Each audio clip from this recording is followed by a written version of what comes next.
Kung ikaw ay nasa edad 60 taas, sandali lang po makinig muna tayo. Baka hindi mo namamalayan. May mga pagkaing akala mo'y nakakatulong. Pero tahimik palang sumisira sa kalusugan ng iyong prostate. Maraming lalaki ang naniniwala na basta prutas healthy na agad. Pero alam mo ba may ilang prutas na pwedeng magdulot ng inflammation at palalain pa ang sintomas ng pinalaking prostate kung madalas kang naiihi, nahihirapan sa pag-umpisa o pagtigil ng agos o ilang beses kang nagigising sa gabi para umihi, baka ito na ang babala ng iyong katawan. At ang nakakagulat, ang ilan sa mga prutas na inaakala nating masustansya ay posibleng dahilan kung bakit lalong lumalala ang iyong kondisyon. Kaya kung seryoso kang protektahan ang iyong kalusugan sa natural na paraan, huwag kalimutang i-click ang subscribe button at i-turn on ang bell. Dito sa channel na ito, nagbibigay kami ng mga tunay at practical na tips para sa mga lalaking gustong manatiling malakas, may kumpiyansa at walang iniindang sintomas. Bilang isang doktor, nakita ko na maraming seniors ang hindi sinasadyang pinapalala ang kanilang prostate symptoms, lalo na sa ilang prutas. Pero huwag mag-alala dahil sa tamang kaalaman. Pwede mong baguhin ang takbo ng iyong kalusugan. Sa video na ito, ibabahagi ko ang 5 prutas na tahimik na nagpapalaki ng iyong prostate at kung ano ang mas mainam na alternatibo. Tandaan na ang moderasyon at mga matatalinong pagpipili ay napakahalaga para manatiling malusog. Kung sa kung swaksaw ang video na ito, mag-type ng isa sa mga komento. Kung hindi, mag-type ng 0 para sabihin sa akin kung paano ko mas mapabuti ang mga video para sa'yo. Unahin na natin ang prutas na madalas nasa mesa, pineapple. Akala ng marami dahil sa taglay nitong vitamin C at Thames ito ay laging mabuti. Pero may isang katangian ng pineapple na maaaring magdulot ng problema sa prostate, lalo na kung sobra ang konsumo. Prutas number 1, pinya. Akala mo'y healthy pero may nakatagong problema sa prostate. Kapag narinig mo ang salitang pinya, parang ang sarap agad magbakasyon sa tropiko. Malamig, matamis, maasim, paborito ng marami lalo na sa mga salo-salo. Pero kung ikaw ay nasa edad 6 na apo, pataas at may iniyang sintomas sa prostate, baka kailangan mong mag-isip-isip bago ka kumuha ng isa pang hiwa. Maraming lalaki ang nagsisikap kumain ng mas healthy kaya dagdag prutas ang go strategy. At bilang doktor, madalas kong makita ang mga pasyente na todo effort sa pagkain ng pinya para sa enerhiya at overallness. Pero ang hindi alam ng karamihan, ang pinya ay may ilang katangian na maaaring hindi kaaya-aya para sa prostate. Lalo na kung may enlargement ka na o madalas kang naiihit pinya. May dalang panganib ng asukal, acido at bromelain. Una, punong-puno ito ng natural na asukal, fructose. O natural nga, pero ang epekto sa katawan ay pareho pa rin. Maaaring magdulot ng inflamasyon sa mga sensitibong bahagi kabilang na ang prostate gland. At alam na rin ang tuloy-tuloy na pamamaga ay isa sa mga hyperplasia o BPH. Pangalawa, may taglay itong enzyme na tinatawag na bromelain. Pangunahing dahilan ng benign prostatic, sa ibang kaso anti-inflammatory ito. Pero para sa mga lalaking may sensitibong prostate, pwede itong magpataas ng blood flow sa pelvic area. Sa teorya parang okay, pero sa realidad, pwede itong magpalala ng iritasyon sa prostate. Parang nagdagdag ka ng gasolina sa apoy mula sa simpleng kirot, pwede itong humantong sa mas seryosong sintomas. At huwag din nating kalimutan ang acidity ng pinya. Masarap sa panlasa, oo, pero sa bladder at prostate hindi palaging welcome. Ang sobrang acid ay pwedeng mag-trigger ng discomfort lalo na kung may existing inflammation ka na. Kaya kung iniisip mong healthy ang pinya, tandaan, hindi lahat ng masarap at natural ay automatic na mabuti para sa prostate. May mga alternatibo na mas gentle sa katawan. At yan ang pag-uusapan natin mamaya. Smart swaps para sa pinya. Konting bawas, malaking ginhawa. Ang acid mula sa pinya, kahit natural pwedeng makairita sa lining ng iyong urinary tract. Kapag nangyari yan, parang sunod-sunod na abala, madalas na paghihi, pakiramdam na hindi kumpleto ang agos at yung biglaang urge na tumakbo sa banyo kahit hindi mo inaasahan. Kaya kung napapansin mong ilang beses kang nagigising sa gabi o parang palaging may tawag ng kalikasan, baka may kinalaman ng pinya. Pero huwag mag-alala, hindi ko sinasabi na kailangan mong tuluyang iwasan ng pinya habang buhay. Kung talagang paborito mo ito, isang maliit na hiwa paminsan-minsan ay okay lang. Lalo na kung hindi ka naman nakakaramdam ng sintomas. Ang mahalaga, maging mapagmatsyag ka. Subalit kung nararamdaman mong lumalala ang iyong sintomas, subukang bawasan muna ang pinya at palitan Ito ng mga prutas na mas banayad sa pantog at prostate tulad ng blueberries o pears. Hindi sila kasing asim pero nagbibigay pa rin ng sustansya ng walang dagdag na inflammation o sugar spike. Minsan ang maliliit na pagbabago sa diet ay sapat na para gumaan ang pakiramdam mo araw-araw. At tandaan, hindi lang pinya ang prutas na tahimik na nakakaapekto sa prostate. May isa pang matamis na paborito na milyon-milyong tao ang kumakain araw-araw. Pero pwede rin itong magdulot ng pamamaga. Handa ka na ba? Pag-usapan natin ang pangalawang prutas, mga oranges at citrus fruits. Akala mo refreshing pero may ilang bagay na dapat mong malaman kung may prostate issues ka. Kung patuloy kang nanonood at natutulungan ng mga tips na ito, i-comment mo ang number 1 sa ibaba para malaman kung kasama kita sa journey na ito. Fruit is number 2, oranges at citrus fruits. Maasim pero mabala. Ang mga oranges at citrus fruits tulad ng dalandan, suha, lemon at lime matagal nang kinikilala bilang simbolo ng kalusugan. Puno ng vitamin C, makulay at masigla sa lasa. Parang instant energy boost sa bawat kagat. Marami sa atin ang lumaki sa paniniwalang maganda magsimula ng araw sa isang basong orange juice o kumain ng tangerine bilang merienda para sa malakas na resistensya. Maraming pasyente ang umaasa sa citrus fruits bilang natural na pampalakas. Pero hindi nila alam, pwede prostate. Baka kailangan mong suriin muli ang iyong citrus routine. Bilang doktor, napansin ko na naong taas at may iniyang sintomas sa. Pero kung ikaw ay nasa edad, rin itong magpalala ng discomfort sa ibaba. Alam mo ba ang citrus fruits ay medyo mataas sa acidity? Oo, masarap sa panlasa pero iba ang epekto sa pantog at prostate.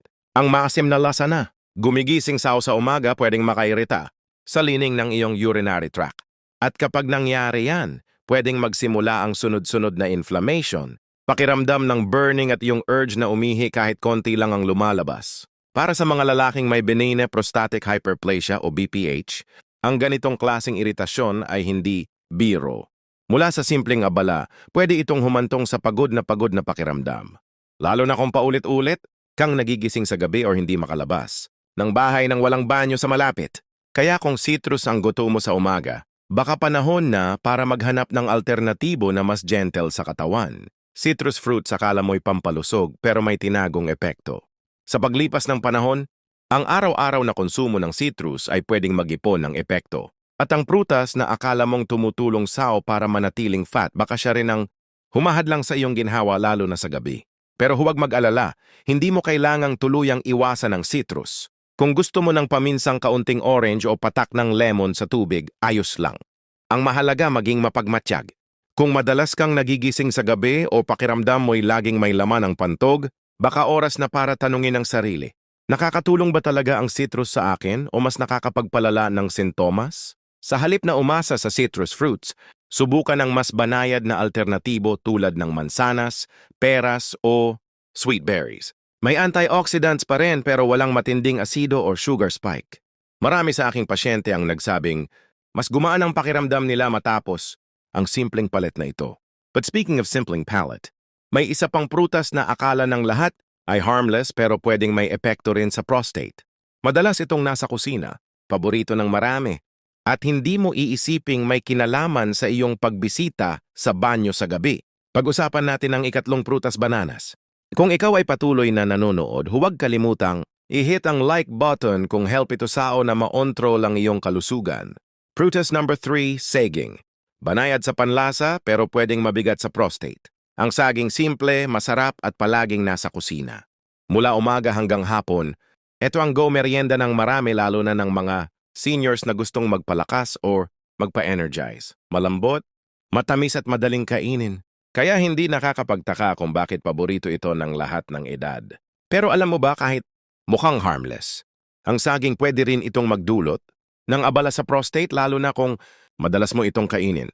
Bilang doktor, nakita ko kung paanong maraming lalaki, lalo na yung nasa edad 60 na po pataas, ay masigasig na nagdadagdag ng saging sa kanilang diet dahil sa mga benepisyo nito sa puso at kalamnan. Totoo naman, mayaman ito sa potasyo na tumutulong sa blood pressure at muscle function. Pero may isa pang side effect ng potassium na hindi masyadong napag-uusapan. Pwede itong makaapekto sa fluid balance sa katawan. Para sa mga seniors na medyo humina na ang kidney function, ang regular na pagkain ng saging ay pwedeng magdulot ng fluid retention. At kapag may sobrang likido sa katawan, pwedeng sumikip ang paligid ng prostate na nagdudulot ng discomfort, lalo na sa gabi o habang gumagawa ng pangaraw-araw na gawain. May isa pang aspeto na dapat bantayan. Hormones. Ang saging ay may maliit na halaga ng plant sterols. Sa kaunting dami, okay lang. Pero kung sobra, pwede itong makaapekto sa hormone balance lalo na sa testosterone at estrogen levels ng mga lalaking dumadaan. Sa natural na pagbabago ng katawan at kahit bahagyang pagbabago sa hormones, pwedeng magdulot ng dagdag na pamamaga sa prostate na nagre-resulta sa pakiramdam na parang laging namamaga o matigas. Hindi kaaway ang saging pero baka kailangan lang ng kaunting pag-iingat. Linawin natin hindi masama ang saging. Sa katunayan, para sa maraming lalaki, ang isang piraso bawat araw ay nakakatulong pa sa digestion dahil sa fiber.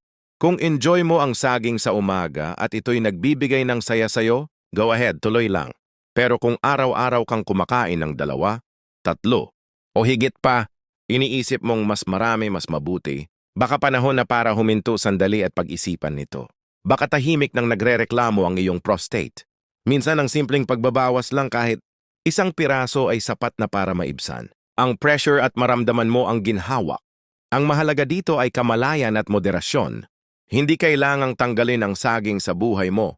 Kailangan lang bantayan kung gaano kadalas at gaano karami. Tandaan, palaging nagbibigay ng signal ang katawan mo.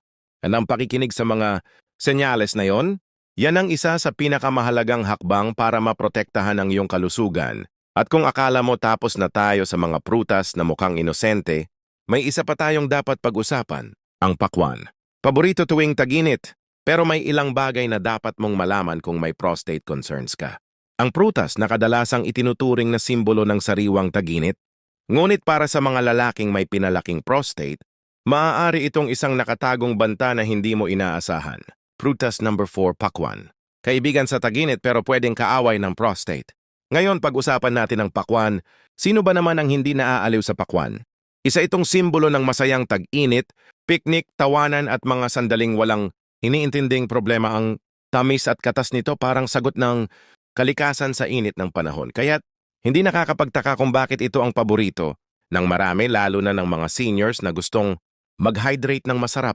Pero para sa mga lalaking higit sa 6 na apo na may sintomas, magdagdag ng pressure sa pantog lalo na kung may prostate enlargement.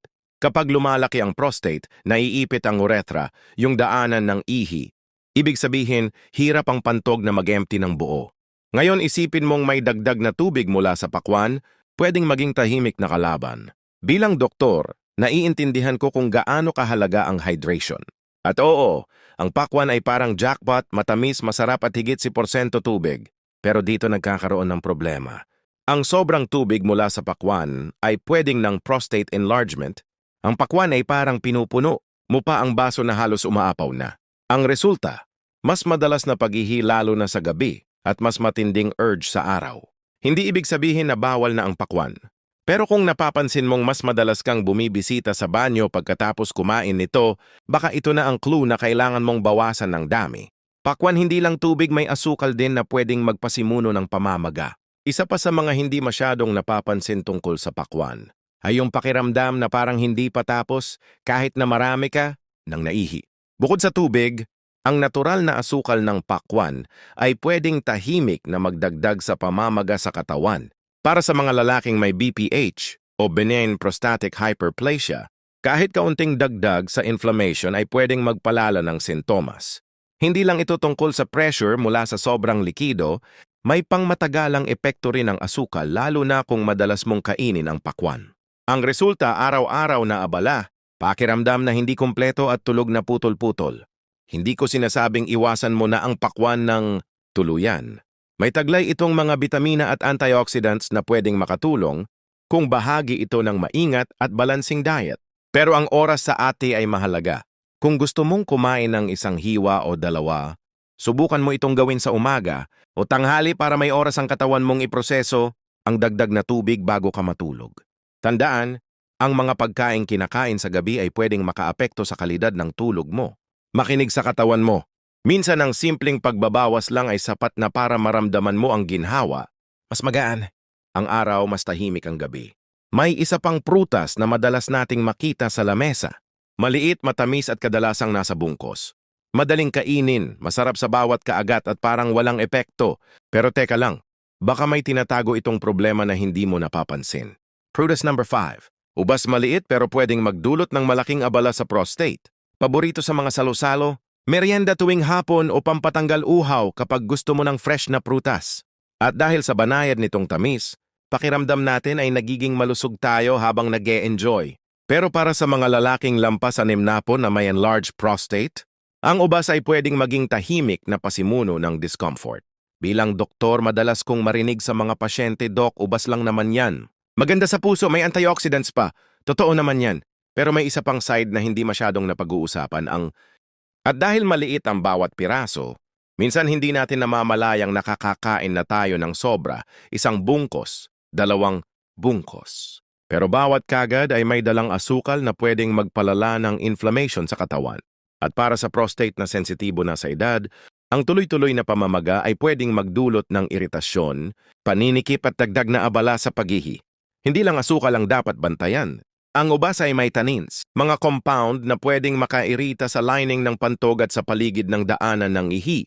Para sa mga may BPH, ito ay dagdag na stress sa katawan na pwedeng magdulot ng mas madalas na pag-ihi o pakiramdam na hindi kumpleto.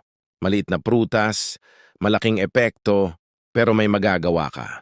Para sa mga lalaking may pinalaking prostate, ang iritasyon mula sa ubas ay pwedeng magpalala ng mga sintomas na matagal mong kinakaharap. Yung pakiramdam na laging kailangang umihi, mas madalas na pagpunta sa banyo, at mga gabing putol-putol ang tulog dahil sa paulit-ulit na pagbangon. Nakakagulat ba? Isang maliit at mukhang inosenteng prutas pero pwedeng magdulot ng malaking abala sa katawan mo. Pero tandaan, ang kaalaman ay kapangyarihan. Kapag naiintindihan mo kung paano nakakaapekto ang ubas sa iyong katawan, mas nagiging madali ang paggawa ng matalinong desisyon. Hindi mo kailangang tuluyang isuko ang ubas kung mahal mo ito. Ang mahalaga ay maging aware, pansinin kung paano ka nararamdaman pagkatapos mong kumain ng mga ito. At kung napapansin mong hindi ka komportable, baka panahon na para subukan ng alternatibo, tulad ng blueberries or strawberries, mga prutas na may antioxidants din. Pero mas mababa ang asukal at hindi gaanong iritante sa pantog. Minsan, ang maliliit na pagbabago sa diet ay sapat na para makaranas ka ng mas maayos na araw at mas mahimbing na tulog sa gabi. Tandaan, ikaw ang may hawak ng kalusugan ng iyong prostate. Sa dulo ng lahat ng ito, ang pinakamahalaga ay ang pakikinig sa katawan mo. Dahil palagi itong may sinasabi kung kailan komportable, kung kailan may abala, kung kailan kailangan ng pagbabago. Ang pagpili ng mga prutas na mas mababa ang asukal, hindi masyadong acidic, at ang pagkain ng may layunin, hindi lang bust. Kain ay isang simpleng pero makapangyarihang paraan ng pag-aalaga sa sarili. Hindi lang ito tungkol sa pag-iwas sa discomfort. Ito ay tungkol sa pagbawi ng enerhiya, kumpiyansa at tulog na mahimbing, mga bagay na madalas inaagaw ng isang magulong prostate. Ang pag-aalaga sa sarili ay hindi kailangang malaki agad. Minsan sapat na ang isang maliit na hakbang, palitan ng citrus ng berries, bawasan ng pakwan, o maging mas mapanuri sa dami ng prutas na kinakain mo. Tingnan kung paano tumutugon ang katawan mo dahil doon nagsisimula ang tunay na pagbabago. Ang mga simpleng adjustments na ito ay pwedeng magbunga ng momentum, unti-unting gumaga ng pakiramdam. Tumataas ang kumpiyansa at bumabalik ang kapayapaan ng isip. Tandaan mo, karapat-dapat kang mamuhay ng komportable. Hindi ang prostate mo ang dapat magtakda ng mga mamuhay ng mas magaan sa araw at makatulog ng mahimbing sa gabi. Kaya gamitin mo ang mga natutunan mo ngayon. 21 Fees ang may control. Subscribe, comment, and share. Dahil ang kaalaman ay para sa lahat. Sa tamang kaalaman, pwede kang alituntunin ikaw para alagaan ang pinakamahusay na bisyo ng sarili mo. Pasasalamatan ka ng katawan mo at oo pati ng iyong prostate. Ngayon na napag-usapan na natin ang 5 prutas na may posibleng epekto sa prostate, gusto kong marinig mula sa'yo. Halin sa mga dito ng pinakanagulat ka? I-comment mo sa ibaba dahil ang mga kwento at tanong mo ang nagbibigay buhay sa channel na ito. Pinapaalala mo sa amin na ang mga lalaking lampas 6 na apo ay karapat-dapat sa tapat, malinaw at makabuluhang gabay sa kalusugan. Kung sa tingin mo ay may natutunan ka, huwag kalimutang mag-subscribe, iyon ang notification bell para hindi mo ma-miss ang susunod na video at ibahagi. Eto sa isang kaibigan, kapatid o ama Dahil ang simpleng kaalaman na ito pwedeng maging simula ng mas maginhawang buhay para sa kanila.